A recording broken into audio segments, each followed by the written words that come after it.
So, if you think guard pulling is stupid, then you are stupid. All right, so obviously that was a little bit of clickbait. I want people to click on this and I want them to listen, hopefully listen and hear out the other side of this because this is, in my opinion, this is such a stupid argument. And most people are talking all the shit about like pulling guard and how bad it is and it's running the sport and blah, blah, blah, blah, blah. And none of it makes any sense. It's completely illogical. I have yet to hear a good argument for why pulling guard is so bad. So first off, why do we need to wrestle?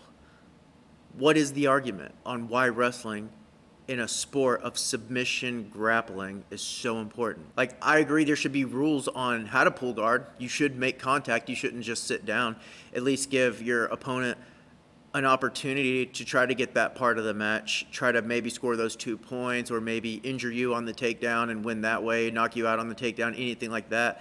I get that part. But other than that, if you legally pull guard, like what's the problem? Let's get started. We came here to submit each other. It's a grappling match with submissions. The fight ends in submission. What's the problem with getting started faster? What's the problem with getting started without taking a chance of getting injured? Pulling guard is a skill set. You can pass people's guard instantly the moment they pull guard if they do it incorrectly. It doesn't make any sense that it's perfectly okay to play guard and no one has an issue with a guard player as long as they got taken down first. It makes no sense. Why do I have to get a technical takedown and give my opponent 2 points in order for me to play guard? It makes no sense. You're literally there to grapple.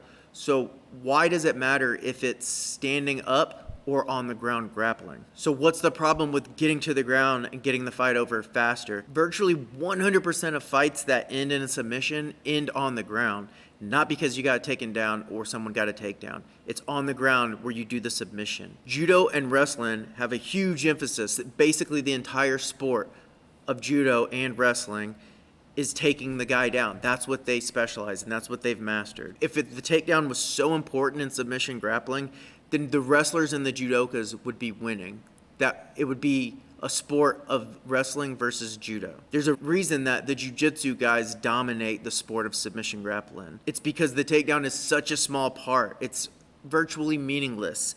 They win because we put an emphasis on submissions. And like I already said, submissions happen virtually 100% of the time on the ground. We learned way back in 1993 with the first ever UFC and many, many times since then that when it comes to submitting your opponent, jiu-jitsu is the best sport or the best art for that. If the takedown was what really won the fight and was so important, then those early UFCs when it was pure sport versus or pure art versus pure art, then judo and or wrestling would have won. And then you can even make the argument now, some people will try to make the argument like, oh, well, wrestling is dominating now, blah, blah, blah, blah, blah. What happened in the beginning when wrestlers knew no jiu-jitsu? They got submitted. So what did they do? They learned anti-jiu-jitsu. They learned how to shut it down to a certain degree. So what did they do? They learned jiu-jitsu. Their wrestling didn't win. The wrestling helped them win after they learned some basic jiu-jitsu. And what happened in those early MMA fights with someone like Royce Gracie couldn't take their opponent down? Did they lose? No. What happened was he either got taken down or he pulled guard and then he submitted them because the takedown is not that big of a part of our sport. And with all these new rules that they're putting in place to encourage wrestling in the takedown aspect, we've been robbed of seeing some world-class jiu-jitsu between two world-class jiu-jitsu athletes where they've been forced to wrestle each other, where they are not world-class wrestlers. The biggest example to me was the ADCC matches with Hoffa and Cobrinha. Those are two of the best ever at jiu-jitsu, and we had to watch them try to wrestle each other and take each other down for like 20 minutes. And yeah, they're pretty good at wrestling. I'm not trying to argue that, but are they world-class wrestlers? Would they go into an elite Olympic-level wrestling competition and do well? No, they would get smoked. That's not their sport. So why are we watching them do that when they're much lower level at that? Why aren't we getting to enjoy the show of watching these elite-level submission grapplers grapple for the submission? They were forced to stay on their feet and try to wrestle each other, where neither one had an advantage, because if one pulled guard, the other person could stall out from the top and win by the penalty that the person got for pulling guard. And if the takedown is so important and it means so much, why are we changing the rules? Why can't it just work itself out? If it's that big of a deal and it's that important, then it would be happening. We wouldn't have to change the rules and make it illegal to pull guard. There's no logic to this. It's just mostly dumb people parroting what they heard someone else say, and because like it looks cooler, it looks more masculine, it looks tougher to like walk away from a guy, like turn your back to him and like wave him on to stand up. Like, you're not doing anything. You're avoiding the fight is what you're doing. And when it comes to the athletes who are fighting to make this the case where they're wrestling and you can't pull guard, there's a reason they're doing this. It's because they have a higher skill set in the takedown area. Probably their guard passing isn't as good as they want it to be or should be to be a good guard. So they want those 2 points and they want those advantages and penalties against the other guy for pulling guard. I'm not saying within submission grappling and jiu-jitsu that we shouldn't learn any takedowns.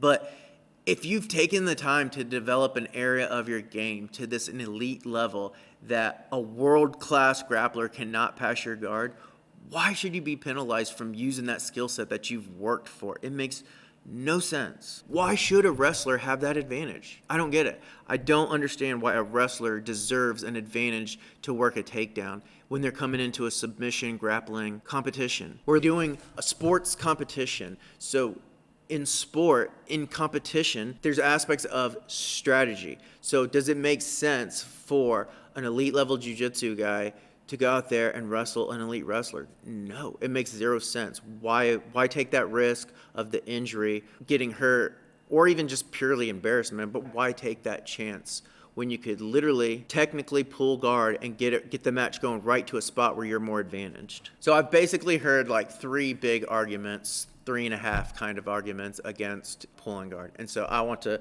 go over those and dismantle them right now. So stalling. Stalling's a big one. They say pulling or sitting guard, pulling guard is stalling. So again, how is that stalling?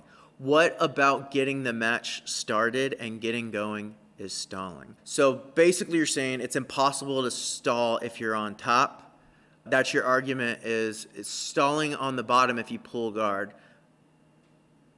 but you can't stall on top. Is that what you're getting at? Even worse, it's still not stalling on top if you're disengaging, anti-jiu-jitsu, ripping out and running away, walking away, and waving the guy up. That's not stalling. You're literally avoiding the grappling in a grappling competition. But that's not stalling. But sitting guard is stalling. And then somehow this is pawn is like good and okay because the guy on bottom wasn't taken down. So if you get taken down, then everything's okay. If you pull guard, it's not okay, it's bad. Where's the logic? The stalling and the penalties should go for whoever is disengaging. There's a match. Someone pulled guard. You're here to grapple. Enter their guard, or however you want to approach their guard, and start to try to pass, start to grapple. Walking away and acting like you're too good to grapple with someone who pulled guard, that's just insane to me. This isn't wrestling. This isn't the sport of takedowns. It's a sport of submission grappling. So grapple. The next one, I hear it's boring. I keep hearing that pulling guard is killing the sport because it makes it boring. Again, how is pulling guard make a match boring? Before these new rules change, I would say like 95% of every submission grappling match, one person's on bottom and one person's on top. It's literally our sport. Our sport is grappling, and most of grappling is done. One person on top, one person on bottom. So how is starting pulling guard make it boring? It's the sport. The sport is the grappling. You're telling me if someone pulls guard and the other person doesn't have the opportunity to score 2 points, or that very slight chance they don't have the opportunity to injure somebody and win the fight through the takedown, that now a person passing and a person playing guard is boring. That's what you're telling me. But let's say they got their 2 points first for the takedown. Now it's not boring. If you don't like to watch a person on top and a person on bottom, one trying to pass a guard, one trying to play their guard and work a sweep or a submission, then you literally don't like submission grappling. You like wrestling or judo. And guess what? They have their own sport. You can go watch that and participate in that sport. The takedown is a fraction of a second. It's a fraction of a second of an entire fight, and you're telling me if you take that opportunity away from somebody, then the whole entire fight is boring, and the guy who pulled the guard is stalling. I understand that the takedown, it can be exciting. That's a possibility, and it's a very tiny possibility it could result in a win from an injury off a takedown. But taking that tiny aspect away doesn't make the entire match boring. And also, let's not forget, most fights do have takedowns. Most takedowns are not exciting. So what are we really arguing about here? That teeny tiny chance someone can get an exciting takedown was taken away from them, which rarely happens anyways, even with these new. To me, what is boring is when someone refuses to engage, when someone wants to dance around the outside and play anti-jiu-jitsu. That's boring. That's someone who's scared of grappling, scared of getting into the fight. They're just looking for that slight chance that they get this giant explosion and pass the guard without doing much real technique. And let's not also forget, wrestling can be extremely boring. Someone laying on top, laying and praying and not really working a pass, that can be extremely boring. Playing guard can be extremely exciting. It has nothing to do with whether you did a takedown or not. Another part when it comes to the boring part with the guard puller is they try to say it's the butt scooting, but I've basically already hit on this. If a person pulls guard correctly, they followed the rules, they made their grips, and then they sat to guard. If the person on top is running away and disengaging, that's the only way someone can even butt scoot. If they already got a hold of somebody and they sit down and they go to guard, if the person on top jumps right into guard passing and grappling, then it's literally impossible to butt scoot. Where are they going to butt scoot to? The guy's already there trying to fight. The person butt scooting is trying to make the fight happen. They did their part, they got to the bottom where they want to play, and now they just want to do jiu-jitsu, and the person on top is so scared of the person who's in the actual disadvantaged position that they're going to disengage and run away and force the person on bottom to butt scoot. So God forbid someone gives you the advantaged position and gets the match started at a quote-unquote disadvantage. And I do agree that top is the advantage position. So if someone has worked that hard to make their guard that scary and that dangerous, then why should they be penalized for that? The person on top should have to jump into the fight and actually grapple and not run away from the fight. Think about Mikey Musumeci. So he's developed one of the best guards in all of human existence when it comes to grappling. Do I want to watch Mikey Musumeci wrestle? No. That would be fucking boring. I want to watch Mikey Musumeci tangle up the legs, enter the legs, berimbolo stuff, leg lock stuff. I want Mikey Musumeci to do what he's one of the best athletes on the planet do. So here's a scenario. I decided to wrestle you, and you took me down. You scored your 2 points, and I got to guard. Now what? Now the fight continues, and we grapple. We keep going until someone gets a submission or time runs out. Good thing that takedown stuff is so emphasized. It's so important, and everyone needs to hate on someone that pulls guard because it completely changes the entire match. Everyone acts like something magical happens if there's a takedown. What happens is the same exact thing as when there's not a takedown. The person on top engages, and then they grapple. And if the top is so advantaged, and that's your argument why you need to fight for the takedown and everything, then someone pulling guard is giving you a gift. It's your gift. You get to be on top without all that hard fight. So all the energy you saved, use that, pass their guards, beat them, tap them, show them why they should want to play on top. And then the third argument I hear, and it's the third and the half also, is the whole street fighting scenario stuff. So people want to argue, they want to make the argument that you can't pull or you shouldn't or you wouldn't pull guard in a street fight. And that's their argument for a submission, grappling, sport competition.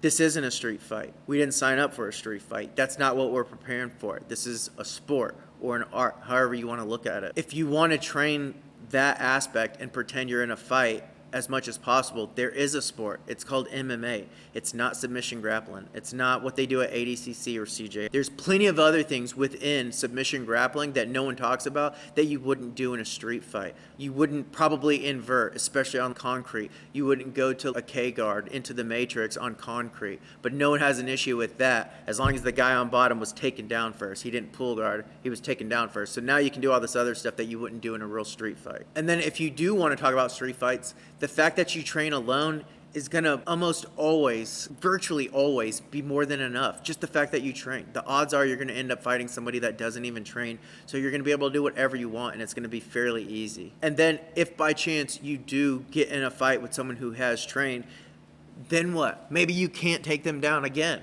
So you're in the same exact boat. Maybe they take you down real quick. It's the same exact scenario, and then you're on bottom playing guard. Are you going to die because you played guard? And for anyone who wants to talk about the fighting stuff, the street fight stuff, here's a little thought experiment. I'll pick two guys from the recent CGI event in the same weight class.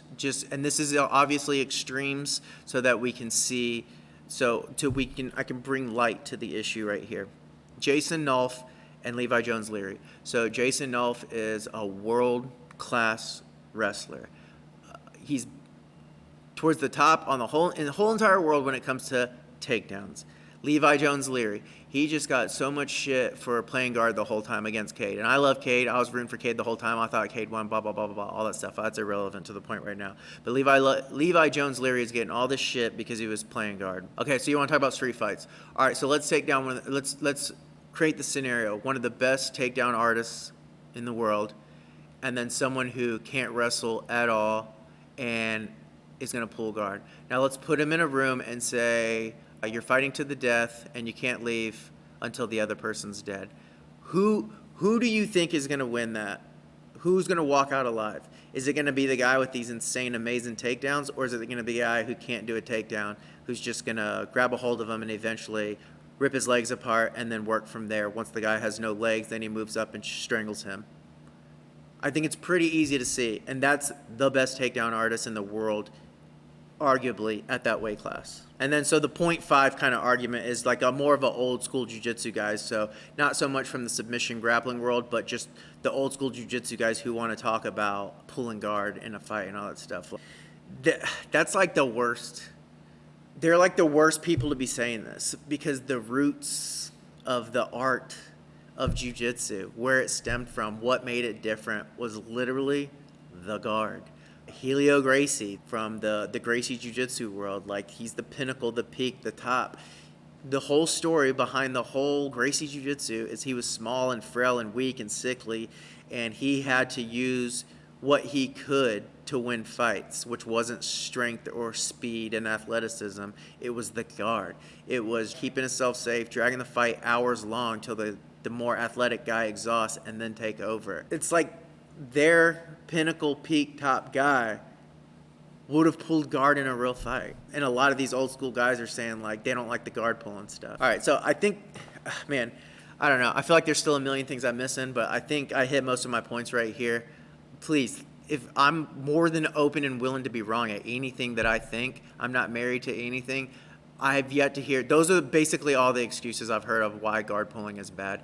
And I just gave all the reasons why I disagree. And someone please give me an argument, give me a thought that can change my mind if I'm wrong. But I don't see it. I don't see the point. I don't understand why guard pulling is so bad and wrestling is so important to the match. So please leave a comment and let me know.